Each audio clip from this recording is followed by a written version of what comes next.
This is the X-Zone Broadcast Network, broadcasting worldwide on broadcast affiliates and satellite program providers, including CNN Broadcast Network, Sirius Satellite Network, Star Media, Good News Radio Network, Angel Broadcast Network, Wiki Broadcast Network, and WPBN TV. For more information on the X-Zone Broadcast Network, visit us at www.xzbn.net.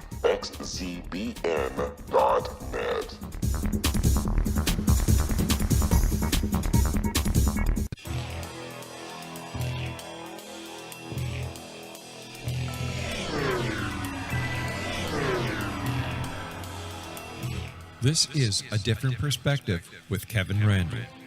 A retired U.S. Lieutenant Colonel, Kevin Randle has been studying UFOs for nearly 50 years. Kevin has investigated some of the most famous UFO cases in the world and has been consulted for dozens of documentaries about UFOs. Considered one of the leading experts into the Roswell UFO crash of 1947, Kevin has written more than 25 books about UFOs, including the recently published Roswell in the 21st Century. Now, here is the host of A Different Perspective, Kevin Randle.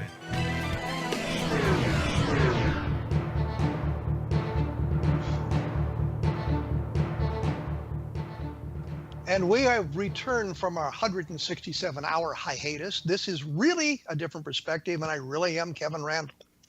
Today, we have Brenda McClurkin with us. She works at the Special Collections at the University of Texas at Arlington. And those of you who have been following the study, the controversy, the information about the Ramey memo, that is the document General Ramey is holding in his office in July 8th, 1947, while the weather balloon is displayed there after the announcement of the Roswell UFO crash. And that information, that picture went from the Star Telegram, where it was from the reporter that originally took it, J. Bon Johnson. Eventually, all that information ended up at the Special Collections at the University of Texas at Arlington, and has been there for quite a long time. And I've been working with people there for 25 years or so, trying to find this thing. And when we come back after the break in a few minutes, I'll give you more information about that. But I thought maybe we just should say hi to Brenda McClurkin. Brenda, how are you? I'm well. Thank you, Kevin, for asking me to be on your show today. Well, I think you have some interesting things to contribute to at least the study of the Ramey memo. Tell me a little bit about the Special Collections there at the University of Texas. I mean, we know about the famous Ramey memo, but what else do you have there?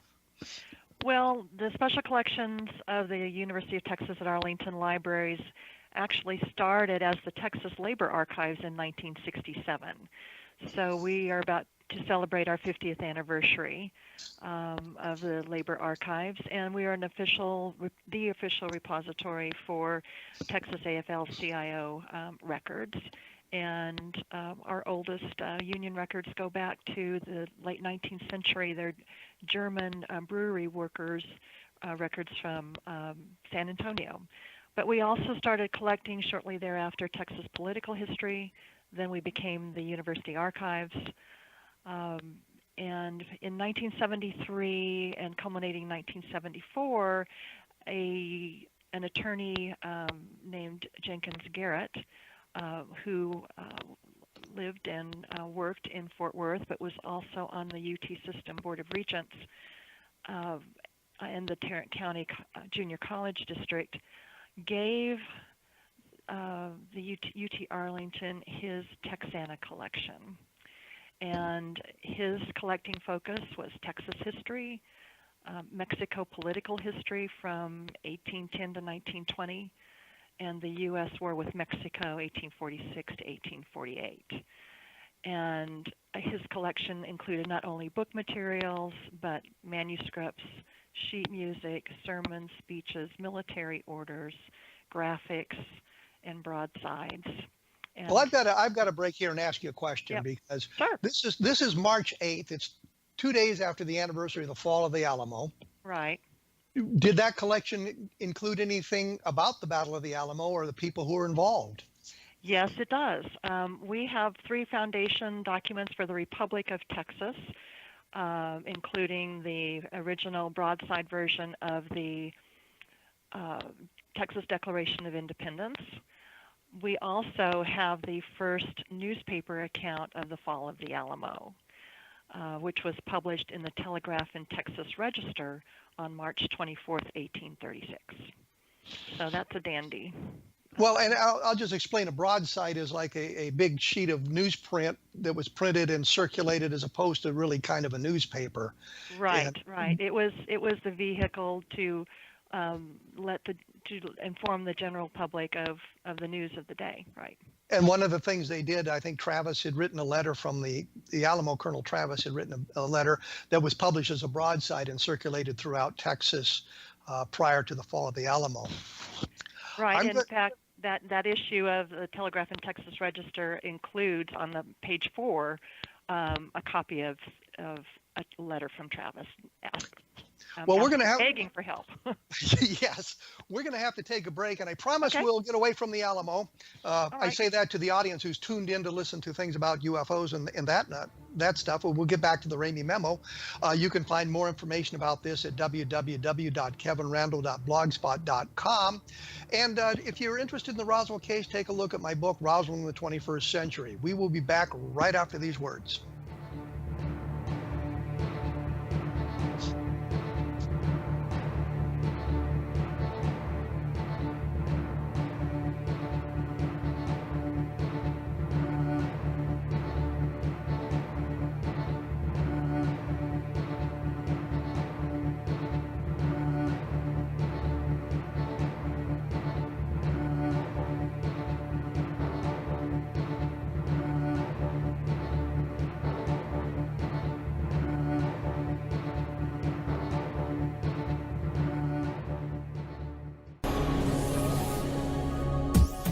This is the X-Zone Broadcast Network, broadcasting worldwide on broadcast affiliates and satellite program providers, including CNN Broadcast Network, Sirius Satellite Network, Star Media, Good News Radio Network, Angel Broadcast Network, Wiki Broadcast Network, and WPBN TV. For more information on the X-Zone Broadcast Network, visit us at www.xzbn.net.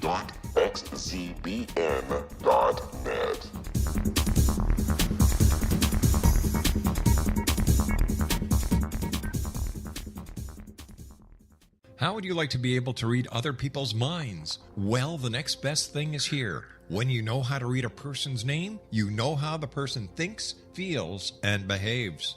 Each letter in our name holds a key to unlock our true essence. Our name contains both our gifts and challenges in this lifetime.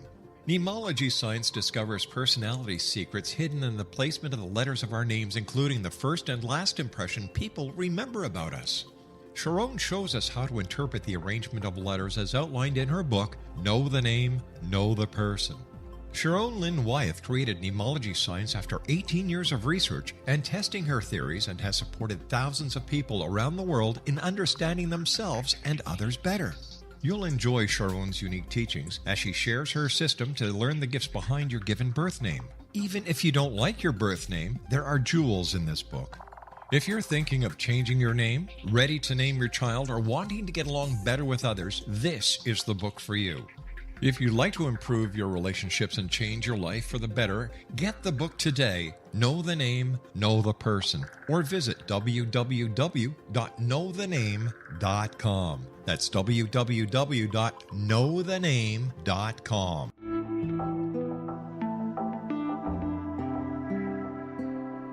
Take a step back in time and discover old Florida cuisine at Marsh Landing Restaurant in Fellsmere, Florida. Enjoy delicacies such as frog legs, gator tail, catfish, and swamp cabbage, or enjoy the more traditional cuisine such as hand-cut Angus steaks, ribs, and seafood. Join us for breakfast with a southern flair featuring sweet potato pancakes, biscuits and gravy, and much more. Planning a party? Marsh Landing's private dining rooms can accommodate groups from 8 to 80 people. While you visit, enjoy the historic pictures, artifacts, and stories that line the walls. Marsh Landing is truly a unique experience. Marsh Landing Restaurant, 44 North Broadway in historic downtown Fellsmere, or visit marshlandingrestaurant.com. Marsh Landing, Old Florida cuisine at its best.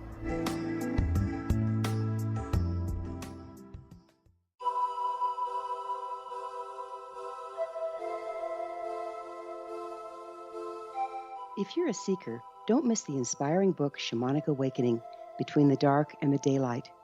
This remarkable work chronicles shamanic counselor and indigenously trained dream decoder Sandra Cochran's 35 years of experience with diverse wisdom keepers throughout the Americas. Sandy's initiations across the British Isles, Turkey, Greece, and Egypt, combined with her knowledge of symbology, psychology, and myth, influence her dream blog and workshops. Sandy offers private readings, sacred international journeys, a meditative CD, and her book, Shamanic Awakening, to encourage you as you navigate your earth walk and create a deeper connection to yourself. Find this and more at her website, starwalkervisions.com.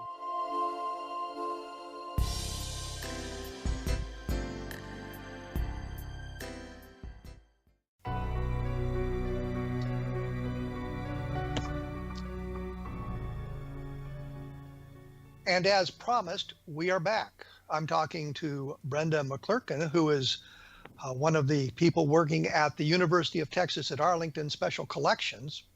And before we went away on the break, I had asked her a question about the Alamo, which I find absolutely fascinating, the whole history of the Texas War for Independence and that sort of thing. So there were questions that I had. And one of them came to me. There's been a controversy over the years about Davy Crockett surrendering at the Alamo. I'm figuring if all your friends are dead and there's like 9 billion Mexican soldiers in the fort, you don't have much choice but to surrender. But that's just my opinion. But the information came from a book by a fellow named De La Pena, I think, that was allegedly published right after the battle. And you had mentioned this collection, and I wondered if there was a copy of that manuscript in that collection, or did that come from somewhere else, or do you even know? Because I mean, this is really getting down into the minutia of the battle. Well, the original De La Pena diary is at the Briscoe Center for American History at the University of Texas in Austin. So I'd have to check to see if we have a copy of it, but the original is at UT. Is there, and again, I'm getting into the minutia, and you might not know this, there's a controversy about whether it was a forgery. Right. And I wondered if that controversy had been resolved at all. Had anything been done to actually resolve that controversy? I heard a presentation about that at an archival conference, actually, and I have not heard any resolution to that, but that was a number of years ago. Well, and that kind of gets us back to the UFOs, because there's been an awful lot of fake documents passed in the UFO community. And so I'm familiar with some of the processes of attempting to validate these things. And in fact, there was, and I'm going off on a tangent here again, there was a movie called Truth, and it was just on the other day, and it was about the controversy about George Bush's National Guard service, Air Guard service during the Vietnam War. And so I that all kind of plays into the trying to figure out whether documents are authentic or not authentic, inauthentic, and that sort of thing. So it's kind of an interesting thing. I think in that case, it's pretty well established those documents about Bush's service were forged. But I've gone off on a tangent here, which I am known to do. To continue your tangent for just a moment there, I mean, a lot of the early Texas documents there's forgeries there too. In fact, there's a book called Texas Fake that talks about that. Well, there was also one that a guy wrote about Davy Crockett in the Alamo that talks about an awful lot of the fakery going on in documentation out of the Texas War for Independence and the Texas Revolution and that sort of thing, that time period. There's a lot of that sort of thing going on. And as we look at other things, and we get an awful lot in the UFO field, and that's what's so important about the Ramey memo. But you're looking for a provenance of the document. Can you link it to something in the area? And with the Ramey memo, notice this brilliant transition here. With the Ramey memo, we know when the picture was taken. Ramey is holding the document in his hand. There is all kinds of transmittal documents about the photograph, who took it, how it was taken, when it was taken, and all of that sort of thing. So we have the perfect provenance. The only problem is we can't read the memo at this point. You were going to comment. I was going to say, I think there's even some controversy as to how he came by the memo too, isn't there? Yes, there is. The one thing we can say is the material in the picture is a weather balloon. The balloon envelope is seen in the picture. The debris from the Raywin radar target is in the picture. That's clear as day. We've got that. But the question is, where did the document he's holding come from? Some of the people believe that it was from the message center there at the base at the I think it was the Carswell Army Airfield, not Carswell, the Fort Worth Army Airfield at the time, later Carswell Air Force Base. Was it a message from the communications center, or did J. Bond Johnson, the reporter, bring it with him? Because it looks like it's a bit of teletype, and the thinking is, and Johnson actually said this at one point, that he had brought the document into the office and handed it to Ramey. He then backtracked on that when he realized that the importance of the memo would be degraded if it was in fact teletype from the newspaper office, as opposed to something that had been transmitted by the military. Mm-hmm. That provides us all with the way of getting to it. Now, 2 years ago, coming up on 2 years ago, yes, you, the university, David Rudiak, I was supposed to be there. I got ill and couldn't be there. Right. And a couple of gentlemen who were experts in photography and forensic analysis of photographic materials all went to the University of Texas. You helped arrange that. Yes. Can you tell us a little bit about what went on there so that I can shut up? Okay. And this is the University of Texas at Arlington, sometimes confused with the other UTA, which is UT Austin. So is there a rivalry there? Do I detect a note of rivalry? No, but oftentimes we're confused. You just said University of Texas. I just wanted to clarify where you. I meant to say University of Texas at Arlington. You're between Fort Worth and Dallas, as opposed way down south in Austin. Right. Exactly. Okay. You contacted me, excuse me, and wanted to explore or have the negative scanned at the new higher resolutions that are currently available, and proposed that a team of your colleagues come and visit the University UTA.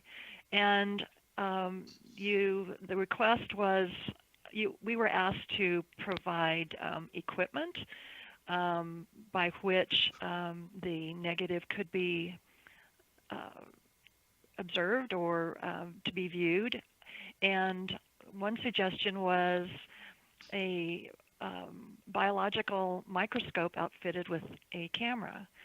So Dr. Jeffrey Demuth of the biology department was very gracious in allowing us access to such a microscope, and even provided a graduate assistant to help operate and facilitate the digitization, the photography of the negative.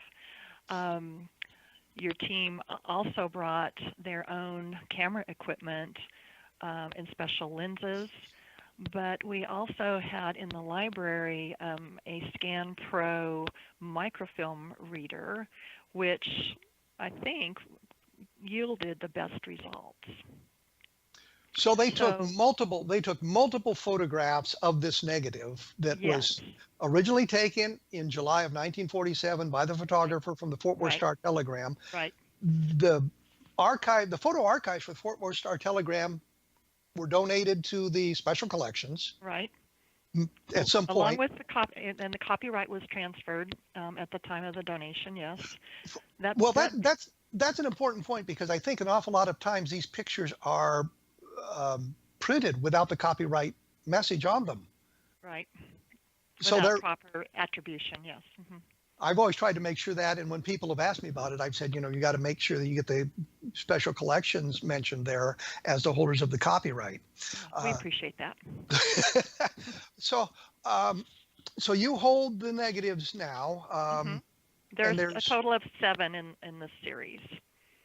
Do you have all 7 negatives? I believe we do. Yes, we have 7 negatives. There were I think 6 taken by John Bon Johnson, and then there was a 7th one we assume was taken by a PAO for the base. Well, there are two of the debris are reputed of the weather balloon that your colleagues have said that we do not have. But the 7 that we do have include pictures of an intact round weather balloon. Okay. So there were additional pictures that I guess are part of that package that do not relate to what was going on in Ramey's office at the time. Right. Exactly. Okay. And we should make it clear, because there's good people going to hound me about this if I don't make it clear. Okay. I believe that the material in Ramey's office is not the material that was brought from Roswell, based on the descriptions provided by Jesse Marcel Sr., by Brigadier General Thomas Dubose. His name, I wanted to say Twining, but it's Thomas Dubose.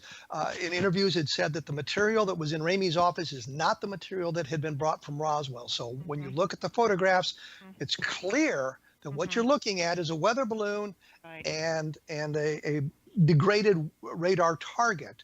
And the information provided by 2 of the people who were in the room at the time, and that would be Marcel and Dubose, said that's not the material that was brought from Roswell. There's a 3rd guy that was in the room, and that's the other picture, the 7th picture of Irving Newton.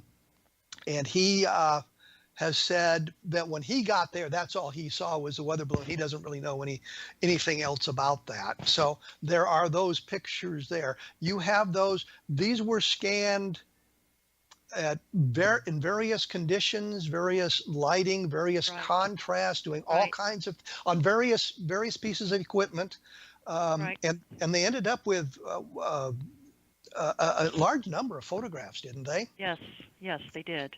And it was, I have to say, it was a real joy to have the team here.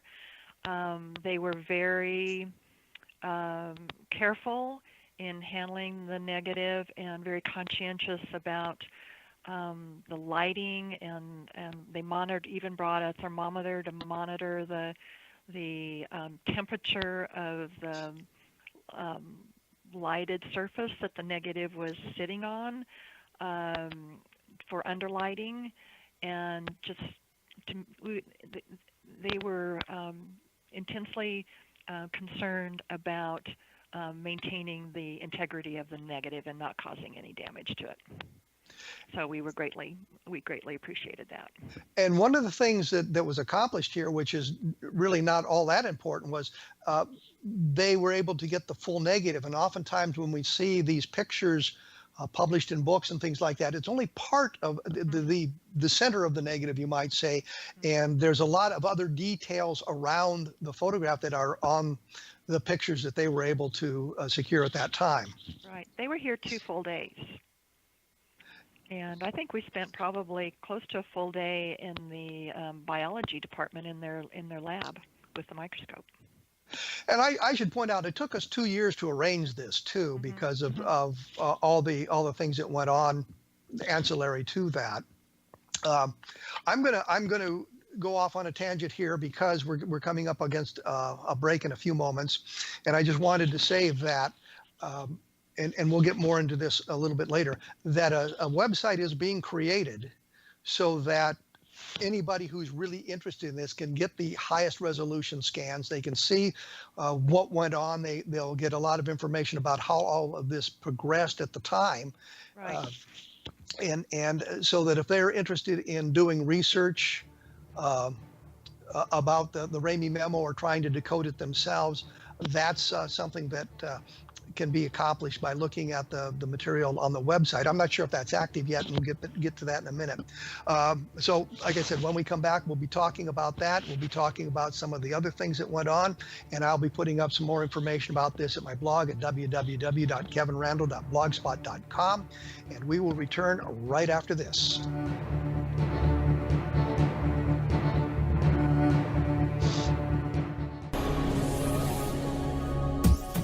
This is the X-Zone Broadcast Network, broadcasting worldwide on broadcast affiliates and satellite program providers, including CNN Broadcast Network, Sirius Satellite Network, Star Media, Good News Radio Network, Angel Broadcast Network, Wiki Broadcast Network, and WPBN TV. For more information on the X-Zone Broadcast Network, visit us at www.xzbn.net.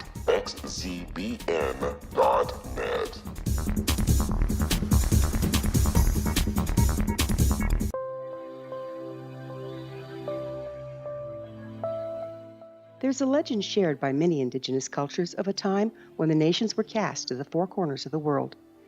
Each nation was given a body of sacred knowledge that held a different portion of the truth to preserve. True reality could not be known until all the nations reunited, combining the information. If a single one was missing, the world could not be reborn and darkness would prevail. The Science of Magic Radio is dedicated to reuniting the sacred knowledge. With the understanding, none of us has all the answers, but together we can open new perceptions and possibilities. Through our combined vision, the world can be reborn into a place where darkness no longer prevails. Join me, Gwilda Wiyaka, and the Science of Magic daily on the X-Zone Broadcast Network, xzbn.net, or visit us at thescienceofmagic.net.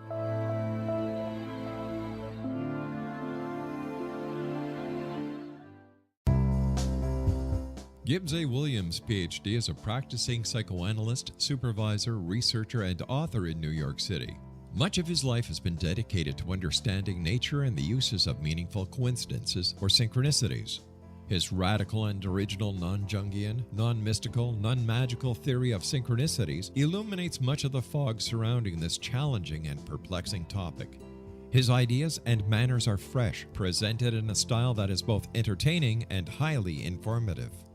He is also an expert on crisis intervention, specially focused on violence reduction for the police and citizens, mastering anxiety, frustration, and stress without the use of medication, and effectively preventing and treating heroin addiction. Dr. Williams can be contacted at his email address at gwwilliamsny11@aol.com or visit his website at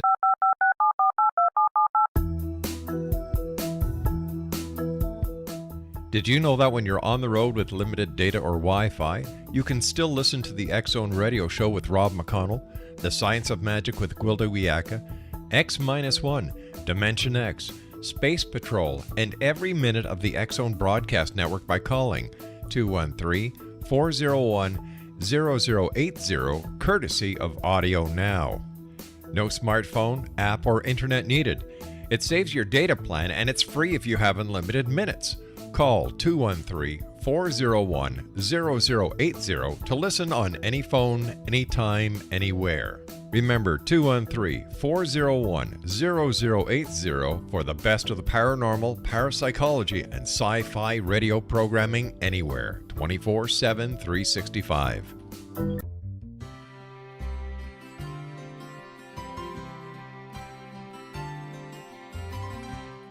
True healing must address 4 levels: physical, emotional, mental, and spiritual, for us to live joyful and productive lives. We tend to treat 3 of the 4, leaving the spiritual languishing. If you're tired of the same dysfunctional patterns cropping up in your life, Soul Balancing is for you.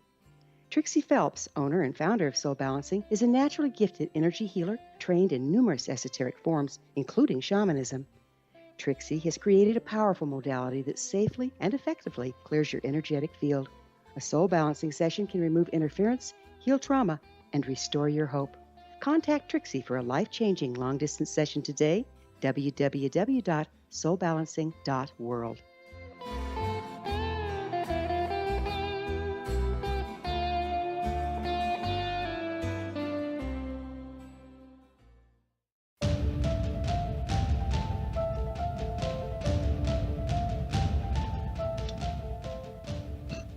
And as promised, we are back.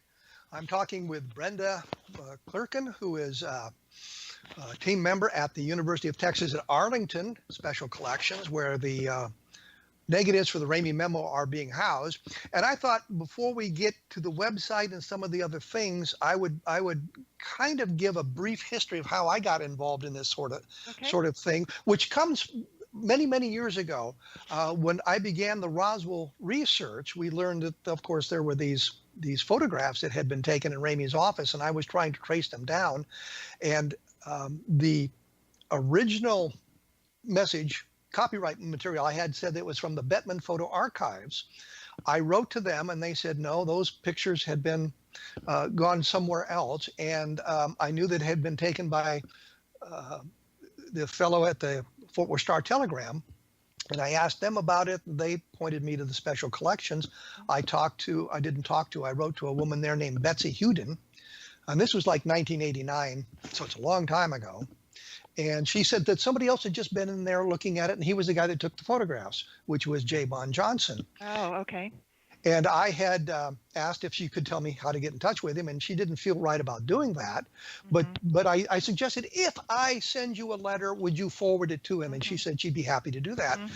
And she did, and he called me, and then we got involved in this. About the same time, I know Don Schmidt was talking about being able to actually read the memo, to read the memo. I think the idea was originally suggested by Brad Sparks in like the mid 1980s when they were looking at the photographs and that sort of thing. So it's a long history of that, and from that point, others have attempted to read the memo, including Dr. Rudiak, who you met when the team was there in Texas. And there's other. Bon Johnson had a team that he was trying to get to look at the photograph and that sort of thing. And there's been various interpretations of it, but it's one of these things where you're kind of looking at it and you might see what you want to see. You know, it's kind of a faces in the cloud type thing for some of it. I know David Rudiak disagrees with that. He thinks that he can read it pretty well. And the whole purpose of this activity then was to see if with modern technology and better capability of scanning the materials and everything that we had, could we resolve it to a point where it could be read? And some of it can be read. I mean, there's, with the magnifying glass, you can read some of the words and they're very clear, but the way he was holding the photograph, and by the memo, and by that I mean Ramey, and the way he was turned to the camera and the distance from him to the camera, I think one of the team members, Simon, said if he'd only been a foot closer when he'd taken the photograph, we would have a better chance, or if it was just a little bit more straight on. But you know, that was a thing that they were attempting to do down there with the assistance of the people there. And like I said, there's a website under development, and I don't know if it's up for public scrutiny yet or not. Do you know what the status is? It's very close. It's very close. But I know you and your team were looking for a way to have a discussion around the content of the telegram, and we proposed to you that the University of Texas at Arlington Libraries create this website to showcase our negatives and the work that you have done on them. And I think it's a very nice collaboration. Well, I think the point is it allows anybody who's interested in this seeing the best resolution scans and possibly download those and apply technology as it grows to see if they can do that. And there's just been some discussion about that, some of the latest technology that's available through Adobe Photoshop and that sort of thing that might help us resolve some of this. And it gets down to the digitalization, the pixelation of the negative. And the problem there is, I guess there's some dirt and debris that has accumulated on the negative over the years. Yeah, it's from 1947. So and that kind of complicates the issue a little bit, but they're looking at a negative, and there's masking elements in the negative. The word I'm searching for is escaped me at the moment, but there's problems with the halides of silver and the way everything is clumped and put together on the negative so that you can see it. And it's an attempt to separate some of that, because when you get down to the microscopic levels, which they were looking at, that debris and those elements in the negative kind of disguise some things once in a while. Did you notice that as you were looking at it under these high resolution scans? I was observing the whole process, so I did not look that closely because David was the primary person that was working with the graduate assistant in the biology department, and with Kathy Spitzenberger here in the library in doing the digitization. So I was an interested bystander and just watching the process and just making sure that everything that our negative was being handled properly. And we should point out that Simon is a high-ranking police official whose specialty is forensic analysis, and Jerry has a similar background. So the two of the people on the team this is what they did do for a living, or they do for a living, and they've continued to kind of work on it to see if new developments will allow us to read it in a way that everybody can do it, so we all agree on what it says. Right. And it was fascinating to talk to both Jerry and Simon too, just about their experience, and I thoroughly enjoyed those 2 days when your team was here. This was kind of a special arrangement, though, wasn't it? I mean, it wasn't something that you guys normally do. No. Not at all. Yes, we made special arrangements, and we're happy to be a part of this. Well, the interesting thing is, and I point this out because we don't want people just showing up at the door. Yes, thank you.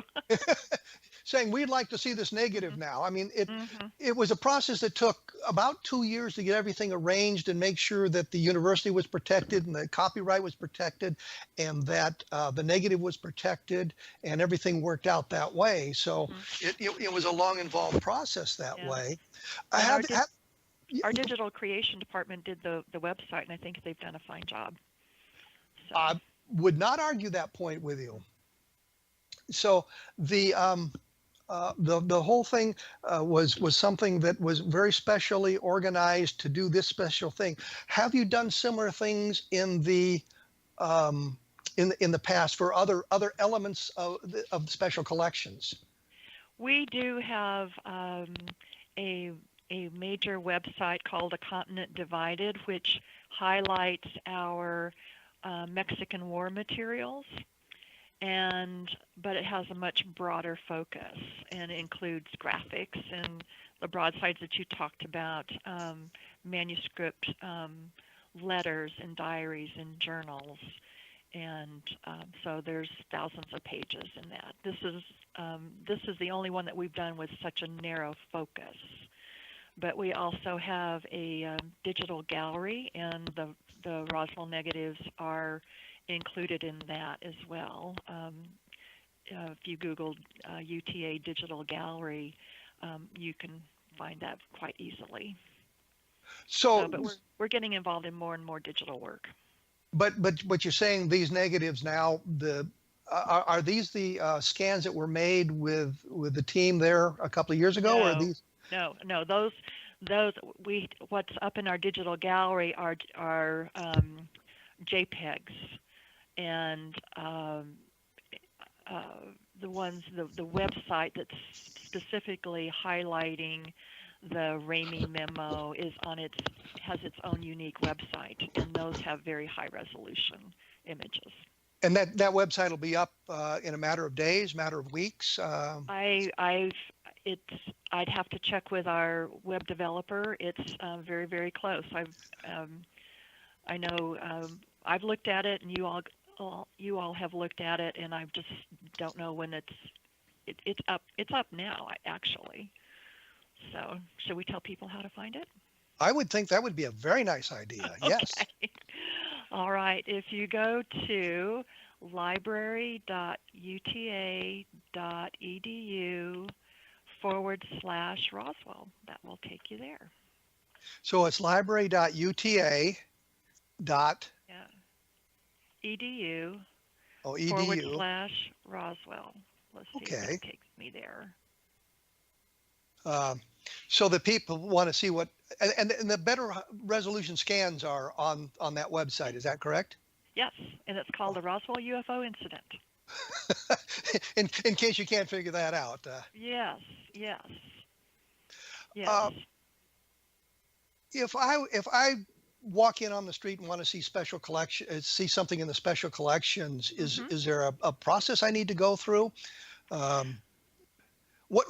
do I gain access to the special collections, I guess, is a better way of asking the question. The wonderful thing about these materials being in special collections is that we are not serving just UTA faculty, staff, and students. Our clientele includes the general public. So anyone can come and see anything that we have. So we do ask our patrons to fill out an application to use our materials. They're asked for contact information, and they were asked to provide a photo ID so we know that they are who they say they are. We will ask them to store their personal belongings. They can use a laptop computer or a tablet, and we'll give them the prettiest pink paper you've ever seen to write on if they need to take handwritten notes. But there are some guidelines in using the materials. Now, these negatives now are being held in our brand new cold storage vault. It's a state-of-the-art cold storage. Our negatives are being stored at 38 degrees Fahrenheit. And we were starting to see some deterioration. It's called vinegar syndrome with some of our acetate negatives, the earlier ones. And by putting them in this cold environment, 38 degrees Fahrenheit, 30% relative humidity, we're extending their life by approximately 500 years. So it was an $800,000 project that was underwritten by a National Endowment for the Humanities grant, in addition to other private funding sources.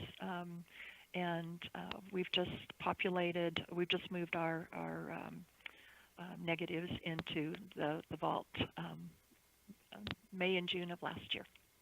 Well, I'm going to come back in 500 years and check this out and see if you still should. There.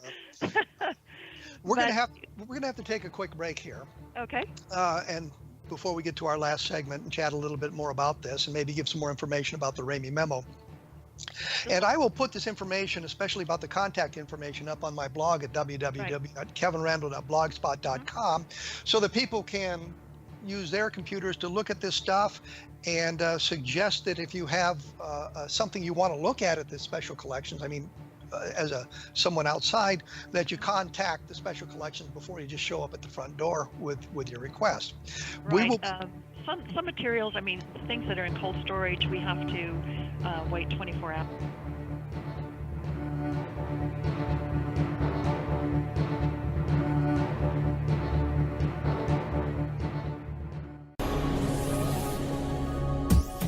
This is the X-Zone Broadcast Network, broadcasting worldwide on broadcast affiliates and satellite program providers, including CNN Broadcast Network, Sirius Satellite Network, Star Media, Good News Radio Network, Angel Broadcast Network, Wiki Broadcast Network, and WPBN TV. For more information on the X-Zone Broadcast Network, visit us at www.xzbn.net.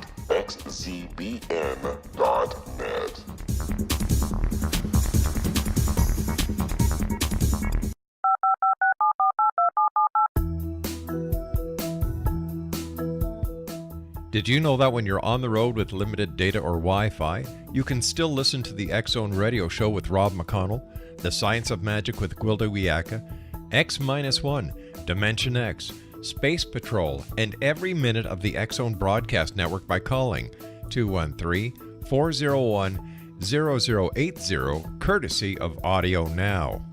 No smartphone, app, or internet needed. It saves your data plan and it's free if you have unlimited minutes.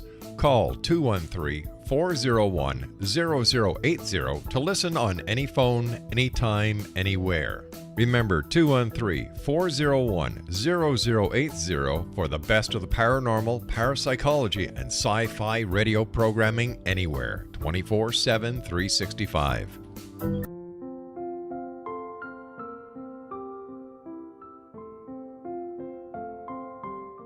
I am Dr. Carl O'Helvey, founder, president of a new cancer foundation focusing on evidence-based physical, mental, and spiritual interventions, including natural cancer cures, prayer, meditation, affirmations, nutrition, and other related holistic cancer prevention and cure modalities.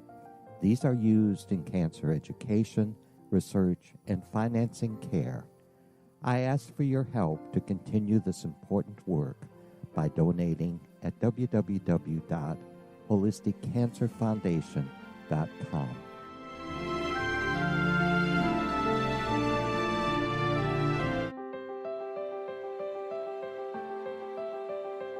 Wouldn't you love to know the secret to everything? I'm Dr. Kimberly McGeorge, and on The Secret to Everything, we will merge the practical with open investigation into all realms of the mysterious. We will talk to cutting-edge alternative health practitioners, those who inspire and motivate you in business and life, and of course, we will share stories of the paranormal, conspiracy, and cryptozoology. You will transform because of the frequency I carry, the frequencies my guests carry. Life may never be the same after you listen to this program, for the secret to everything is for you, the listener, for those who desire more in every area of their lives and believe that it can still be found. Listen and discover thesecrettoeverything.com.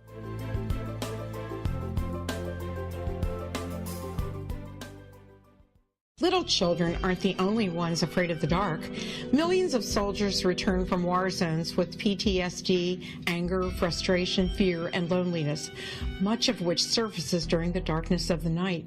You have the chance to change the lives of these American heroes. Songs and Stories for Soldiers.us provides free MP3 players for these men and women. With a list of 3 million songs in 16 different styles, 100,000 audiobooks, and 30,000 old-time radio programs, every veteran can find something to soothe and comfort them at no cost. All our players contain an 8-hour audio program designed to help veterans fall asleep. With 1,500 plus vets now participating, it's our goal to deliver 10,000 audio players this year. Go to our website at songsandstoriesforsoldiers.us. Help us help a veteran make it through the night.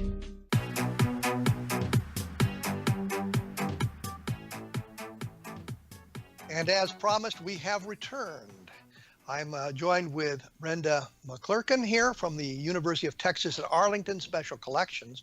And when we went away, we were talking about how the average person could get in to see some of the materials in the special collections. And I wanted to make sure that we got that in completely. You were saying that the negatives in this special vault that cost $800,000, this controlled atmosphere vault, it requires at least 24 hours notice before you can take negatives out of it? Well,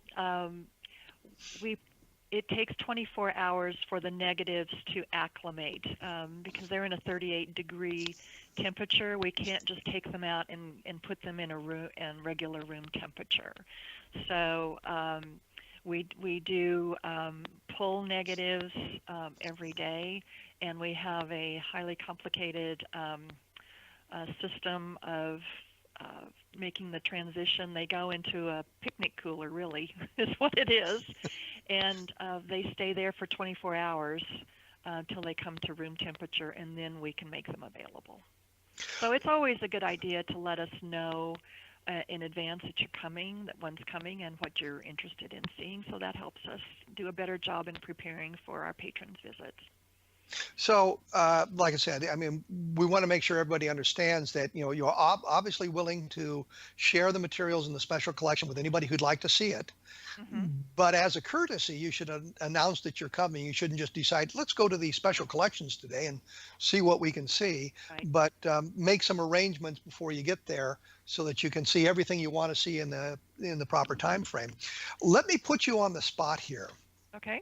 Since you've had a passing interest in the Ramey memo, what do you think about the whole thing? Oh, in what way?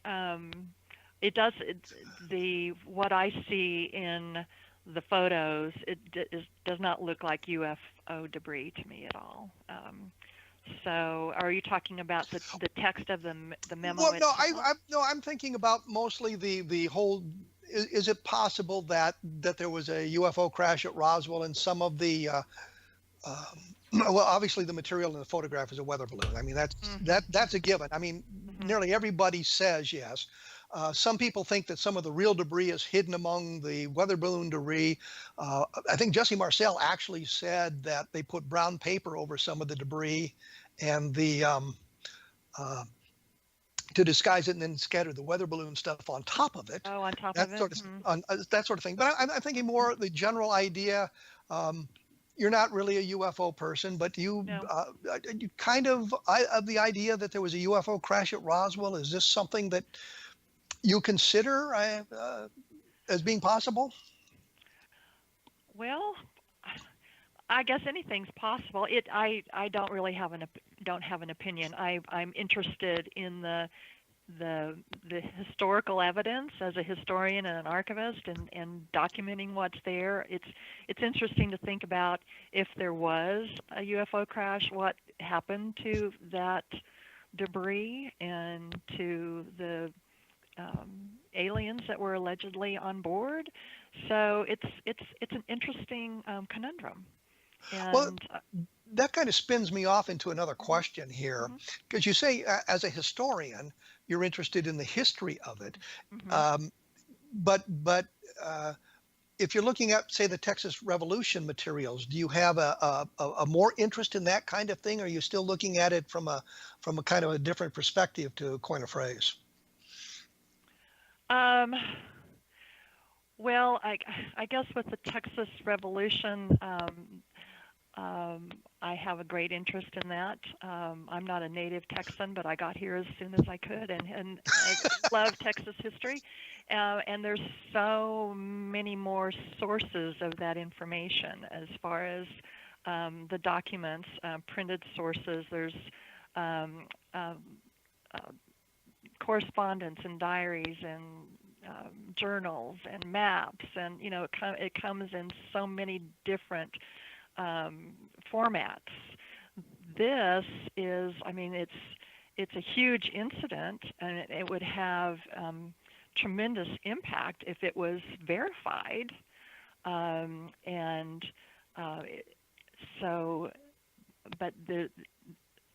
I guess it's the sources of that information are not as widely, I don't know what I want to say, widely authenticated, disparate, as it is for something that lasted for years. Yeah. Do you ever go into some areas of the special collection and just sort of look at stuff because you can? I mean, things that interest you? I've been in special collections almost 15 years, and I drive 90 miles a day to get here, to come to and from work. And the joy of my job is every day is a day of discovery, from something that I haven't seen before, and to working with people to bring new old materials into the library, and just working with, for instance, your team. I mean, this was very stimulating and interesting activity, and I thrive on that sort of thing. When, not to pin you down, but when you say you drive 90 miles every day, is that round trip or just one way? Round trip. Okay. I asked that only because back in the olden days when I lived in Texas, I lived out in Mineral Wells, which is where the Fort Walters was, the Army Primary Helicopter School. Yes. And so I just wondered if you lived out in that direction or some other I direction. do. I live just down the road in Weatherford. Oh, I was going to bring up Weatherford. The one thing I remember, you go to Weatherford, you had to drive around the damn courthouse Yes, to get you to do. Fort Worth. Yes, you do. Okay. And Weatherford was a nice town, except they tended to stop some of our friends for speeding frequently there. Well, it's a wonderful community. It really is. We enjoy living there.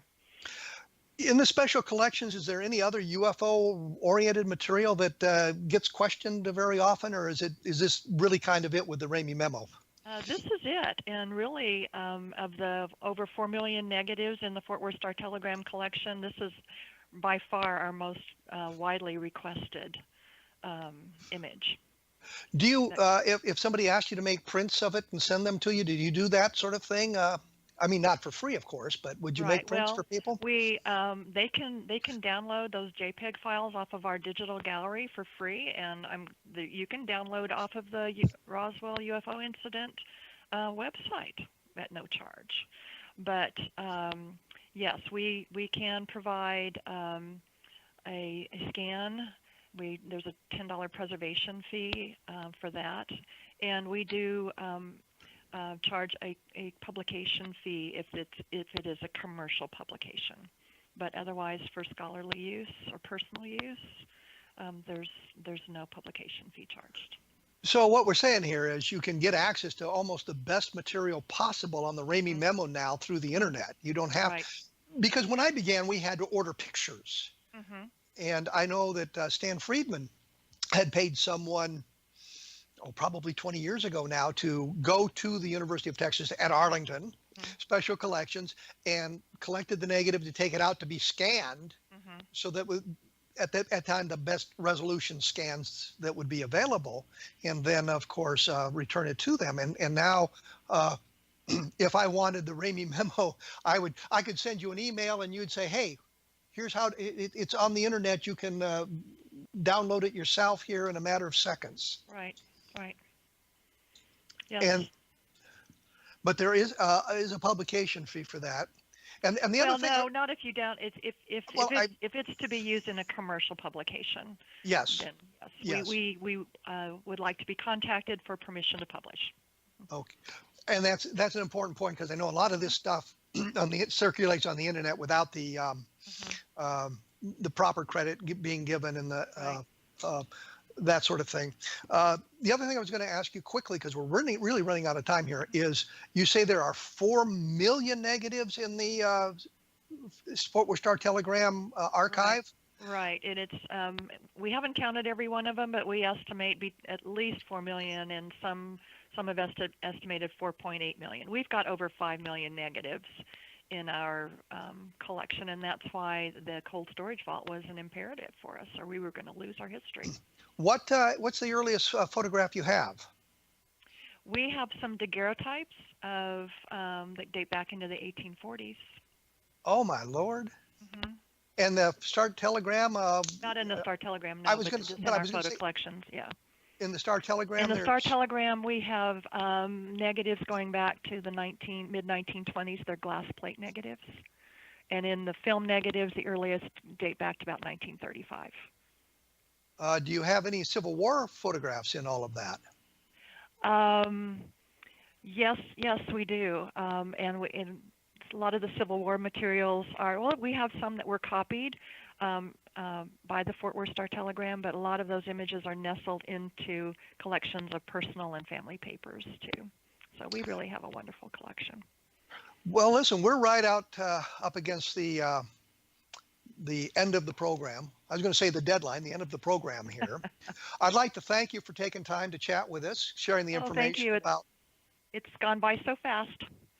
It does tend to do that.